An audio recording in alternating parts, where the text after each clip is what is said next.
Hello, নমস্কার সবাইকে। This is Susmita. I hope সবাই ভালো আছেন, সুস্থ আছেন। তো এবছর জলপাইগুড়িতে ছিল আমার প্রথম কালী পুজো দর্শন। সঙ্গী ছিল আমার বড়মশাই, আর ওনাকে সাথে করে গিয়েছিলাম এখানকার পুজো পরিক্রমা করতে। তো চলুন আমি এবং আপনারা সকলে একসাথে জলপাইগুড়ির পুজো পরিক্রমা করি। তো দিনটা ছিল কালী পুজোর ঠিক আগের দিন, মানে রবিবার। এদিন আমরা প্রথমেই চলে যাই জলপাইগুড়ির অন্যতম দাদাভাই ক্লাবের পূজা মণ্ডপে। এই হলো তাদের অসাধারণ সব আলোকসজ্জা, আর এই হলো তাদের পূজা প্যান্ডেল। শুনেছি এখানে প্রতি বছর এনারা বিভিন্ন নিত্য নতুন কনসেপ্ট নিয়ে পরিবেশন করে থাকেন তাদের প্যান্ডেলকে। তেমনই এবছরে এনাদের কনসেপ্ট ছিল জয়পুরের শীষমহল। বাইরে থেকে যে প্যান্ডেল এত রাজকীয় লাগছে, সেই প্যান্ডেল ভেতর থেকে কিরকম হতে পারে আশা করি তার কিছুটা আন্দাজ তো করতেই পারছেন।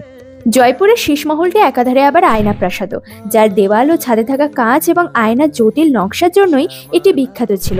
একেবারে ঠিক সেরকমই কাঁচ ও আয়নার কারুকার্যেই ভরে উঠেছে গোটা প্যান্ডেলের দেওয়াল ও উপরের ছাদের নকশাও।